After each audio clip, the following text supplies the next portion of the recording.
Hello दोस्तों, आज हम जो है सारनाथ के स्तंभ के बारे में जानकारी पढ़ेंगे,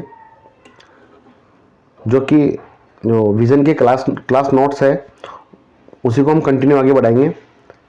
तो हम पढ़ते हैं सारनाथ स्तंभ के बारे में। सम्राट अशोक ने अपने पूरे राज्य में बहुत सारे स्तंभ निर्मित करवाए। मतलब कहते हैं कि 14-15 जो 14 उसके जो स्तंभ लेके वो पाए गए थे। प्रत्येक स्तंभ के ऊपर बौद्ध मत का एक प्रतीक है और उन पर सम्राट अशोक के नियम एवं कानून लिपिबद्ध है। जो सम्राट अशोक के उसके शासनकाल में जो वो कानून बनाता था, जो नियम बनाता था, वो सारे जो है उसने स्तंभों पर लिपिबद्ध करवाए जनता के लिए, ताकि लोग उन्हें जान सके। सम्राट अशोक का यह सिंह प्रतीक उत्तर प्रदेश में स्थित सारनाथ में पाया गया और इसे भारतीय गणतंत्र के प्रतीक के चिन्ह के रूप में भी चुना गया। हमारा जो भारत का जो राष्ट्रीय जो प्रतीक है वो अशोक स्तंभ को ही माना जाता है। इस सिंह प्रतीक को सभी भारतीय सिक्कों, रुपयों, सरकारी मोहरों और अन्य सरकारी कागजों पर पाएंगे। मतलब जितने भी सरकारी जो दस्तावेज होते हैं उन पर यह सिंह का जो चिन्ह है, ये प्रतीक जो है अंकित रहता है। इसमें 4 सिंह बने हुए हैं जो प्रतीकात्मक रूप से हमारे देश की चारों दिशाओं अर्थात उत्तर, दक्षिण, पूर्व और पश्चिम की रक्षा करते हैं। और जब इस प्रतीक को बनाया गया था मगध के शासनकाल में, उस समय जो राजा था सम्राट अशोक, उसने इस प्रतीक को बनवाया और मतलब इससे एक ये संदेश दिया कि जो मगध का साम्राज्य, जो अशोक का साम्राज्य है, वो चारों दिशाओं में दूर दूर तक फैला हुआ है। सिंहों के नीचे बौद्ध प्रतीक धर्म चक्र है जो धर्मपरायणता का प्रतीक का चिन्ह है। इसके नीचे बेल, बल तथा सदास्यता का एक हाथी, घोड़ा, हिरण शक्ति, गति और सुंदरता के प्रतीक के रूप में है। मतलब इसके जो चारों सिंहों के नीचे जो हमें कुछ पशुओं की आकृति मिलती है, बेल जो कि बल का प्रतीक है, हाथी, घोड़ा, हिरण शक्ति और गति और सुंदरता के प्रतीक है। तो आगे देखते हैं, ये हमारा जो चित्र है अशोक स्तंभ का, चारों तरफ सिंह है। इसमें 3 ही दिखाई देते हैं, एक पीछे होता है। इसके नीचे कुछ पशुओं की आकृति हमें दिखाई देती है। आगे देखते हैं, तो ये सारनाथ का अशोक स्तंभ है जो अशोक मौर्य द्वारा बनवाया गया। आगे देखते हैं, महाकपि जातक एक बरहूत का स्तूप है, उसके बारे में पढ़ते हैं, जो मध्य प्रदेश में से पाया गया है।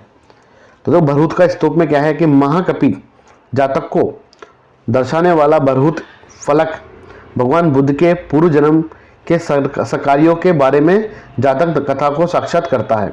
मतलब भगवान बुद्ध के पूर्व जन्म की जो कथाएं हैं उनको जो है स्तूप पर जो उसकी आकृति बनाई गई है, जिसको हम बोलते हैं कि बरहूत का स्तूप। इस चित्र में दर्शित ऐसी ही एक कथा है। कथा में एक शिकारी बंदरों का शिकार करने आता है और बुद्ध स्वयं को नदी पर 2 पेड़ों के बीच एक पुल के रूप में परिवर्तित कर लेते हैं। मतलब ये जो चित्र है, इस समय भगवान बुद्ध के जीवन के कुछ कार्यों का वर्णन देखने को मिलता है, क्योंकि ये क्या है, कहानी जो कहते हैं कि कहानी के रूप में चित्र बनाए गए। मतलब कई सारे चित्र ऐसे होते हैं जिन्हें देख के हमें कहानी याद आ जाती है। तो इसमें क्या है कि जब एक बंदर को बचाने के लिए बुद्ध ने जो है 2 पेड़ों के बीच में अपने आप को पुल के रूप में बना लिया था तथा बंदरों को शिकार से बचाने में सहायता करते हैं। बुद्ध की पीठ बुरी तरह घायल हो गई और पर उन्होंने दूसरों के लिए कष्ट सहन कर अपनी महानता दिखाई। तो पेड़ के नीचे आप शिकारी को दयालुता एवं परहित की शिक्षा देते हुए भगवान बुद्ध को देख सकते हैं। तो ये देखो नीचे आपको दिख रहा है, ये सारा चित्र हमें कहानी बताता है बुद्ध के जीवन की। और जो बरहूत का स्तूप है ये हमें मध्य प्रदेश से मिलता है। ठीक है, आगे देखते हैं हम सांची का स्तूप। सांची का स्तूप वर्तमान में मध्य प्रदेश में है। मतलब वर्तमान में क्या, शुरू से मध्य प्रदेश में, लेकिन वर्तमान में जो हमारे भारत का एकीकरण हुआ था तो उस समय जो है राज्यों को बांटा गया, तो ये वर्तमान में आता है, मतलब वर्तमान में मध्य प्रदेश में आता है। और प्राचीन काल में निर्मित बौद्ध स्तूपों तथा धार्मिक स्थलों का पर्यायवाची शब्द सांची है। जितने भी बौद्ध स्तूप होते थे उनका धार्मिक जो अर्थ होता था वो स्तूप सांची होता था।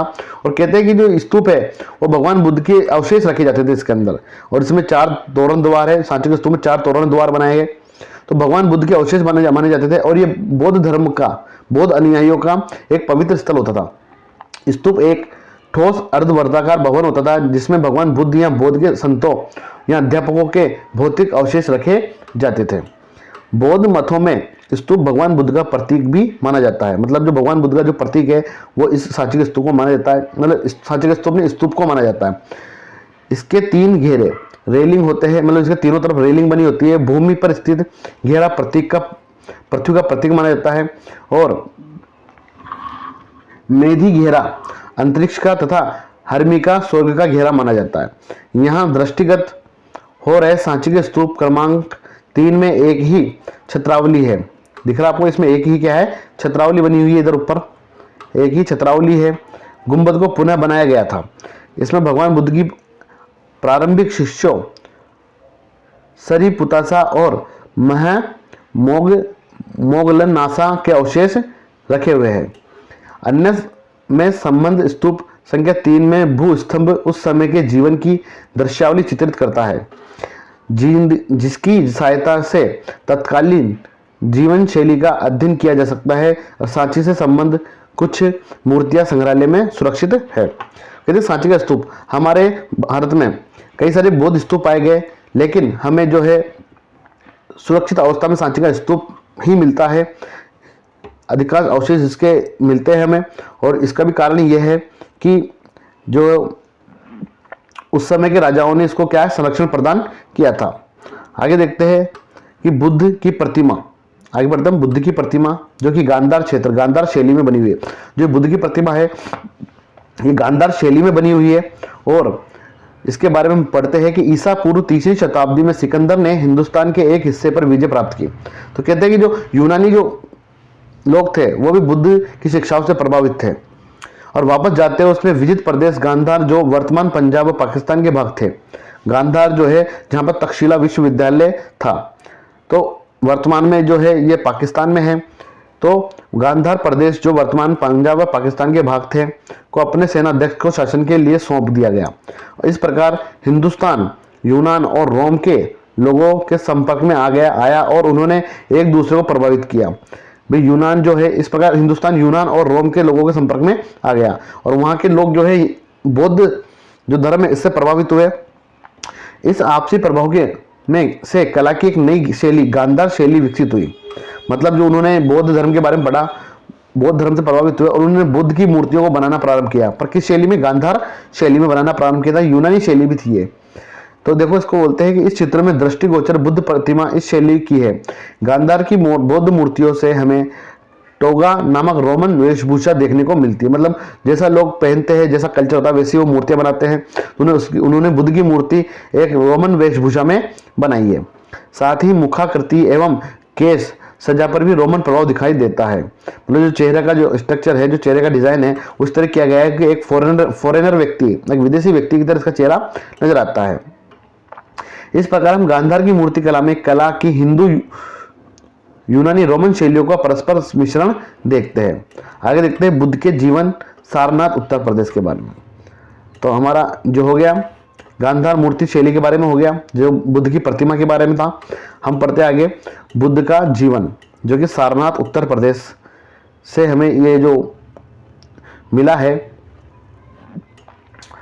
पाषाण, उससे हमें पता लगता है कि पाषाण में निर्मित इस मूर्ति शिल्प में भगवान बुद्ध के जीवन की संपूर्ण कथा दर्शाई गई है। मतलब भगवान जीवन को जब उन्होंने गृह त्याग किया और साथ में जो उन्होंने कहते हैं कि उनको ज्ञान की प्राप्ति हुई, उनका संपूर्ण जीवन हमें इस पाषाण में जो मूर्तियां उत्कीर्ण हैं, रॉक कट जो ये आर्किटेक्चर है, इससे हमें पता लगता है कि भगवान बुद्ध के जीवन की संपूर्ण कथा दर्शाई गई है।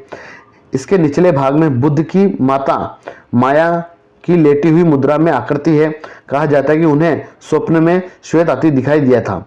इसका अर्थ यह निकला कि उन्हें एक पुत्र की प्राप्ति होगी जो सर्वत्र सुख समृद्धि लेके आएगा।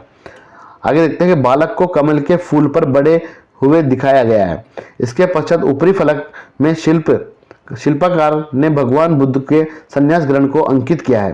तो देखो ये नीचे लेटी हुई है, जो भगवान बुद्ध की माता है माया, वो लेटी हुई है और इनके सपने में कहते हैं कि सफेद हाथी दिखाई दिया था, ताकि इनको इससे ये पता लग, मतलब स्वप्न में इनको सफेद हाथी दिखाई दिया था, जिससे इनको एक पुत्र रत्न की प्राप्ति हुई है, जो कि समृद्धि, सफेद हाथी समृद्धि का प्रतीक होता है। तो देखो इसमें आगे कि इसके पश्चात ऊपरी फलक में शिल्पकार ने भगवान बुद्ध के संन्यास ग्रहण को अंकित किया है। हम उन्हें अपने महल, संपत्ति तथा अन्य मूल्यवान वस्तुओं का परित्याग कर घोड़े पर सवार होता जाता देख सकते हैं। देखो ये जो दिख रहा है आपकी मूर्ति, इसमें जो है भगवान बुद्ध घोड़े पर सवार होके जा रहे हैं, अपने सभी सुख समृद्धों को छोड़कर वो अपना मतलब गृह त्याग कर रहे हैं। अंततः हमें उन्हें पद्मासन की मुद्रा में ध्यान में बैठते हुए देख सकते हैं। मतलब उन्होंने जो है आसन ग्रहण करके उन्होंने ज्ञान प्राप्ति के लिए तपस्या करना स्टार्ट कर दिया था गृह त्याग करके। तो इस समय क्या भगवान बुद्ध के जीवन की संपूर्ण कथा देखने को मिलती है। और ये पाषाण है, ये हमें कहाँ से मिला है? सारनाथ उत्तर प्रदेश से मिला है, जिसमें बुद्ध के जीवन का वर्णन हमें देखने को मिलता है। अब महावीर जैन की मूर्ति, तमिलनाडु। तो जो विजन IAS नोट्स है इसके अंदर जो है, इसमें मतलब मूर्ति के बारे में कुछ ऐसा कहा नहीं, बस इसमें अपन को ज़्यादा से ज़्यादा महावीर स्वामी के बारे में जानकारी देखने को मिलती है। महावीर जैन भी भगवान बुद्ध की भांति ही महान संत और शिक्षक थे। वे जैन धर्म के 24वें तीर्थंकर थे। उनका जन्म एक राजसी परिवार में हुआ, पर उन्होंने धार्मिक व्यक्ति एवं उपदेश के रूप में जीवन व्यतीत करने के लिए अपने महल तथा राजसी जीवन का परित्याग कर दिया था। उन्होंने यह खोजने के लिए ध्यान लगाया कि मानव मात्र किस प्रकार से प्रसन्न और शांतिपूर्वक जीवन जी सकता है। मतलब इन्होंने क्या किया कि इनको ज्ञान की प्राप्ति और उस ज्ञान की खोज में थे कि वो ये जान सके कि मानव जो जीवन है, मानव सिर्फ जो है किस तरह से प्रसन्न रह सकता है, किस तरह से उसका जीवन शांतिपूर्वक जिया जा सकता है। और उन्होंने अपने कपड़ों तक का परित्याग कर कठोर तपस्या की। फिर उन्होंने धर्म का प्रचार करने के लिए 12 वर्षों तक भ्रमण किया और वे मगध से लेकर बंगाल की पश्चिमी सीमाओं तक गए। और 72 वर्ष की अवधि में उन्होंने पटना के निकट पावापुरी में महापरिनिर्वाण प्राप्त किया। महापरिनिर्वाण का मतलब हो गया कि उनको मोक्ष की प्राप्ति हो गई। तो भगवान बुद्ध की मूर्ति है जो कि हमें तमिलनाडु से प्राप्त होती है। तो आज के लिए इतना ही। अपने 6 बिंदु है वो कंप्लीट, अगले क्लास में हम वापस इतने ही जो है टॉपिक लेके आऊँगा आपके लिए। मतलब संपूर्ण इसके अंदर जो है मैं आपको विजन IAS के नोट्स के द्वारा संपूर्ण जो आपको भारत की कला संस्कृति का अध्ययन करवाऊंगा यहीं बैठ के। आपसे निवेदन है कि जितना हो सके इसको लाइक शेयर इसको करें और एक जो पॉजिटिव कमेंट है इस वीडियो पे दे मुझे, और ताकि और अगर कोई सुझाव हो तो वो भी मुझे आप इसके माध्यम से दे सकते हैं। आज के लिए इतना ही। जय हिंद, जय भारत।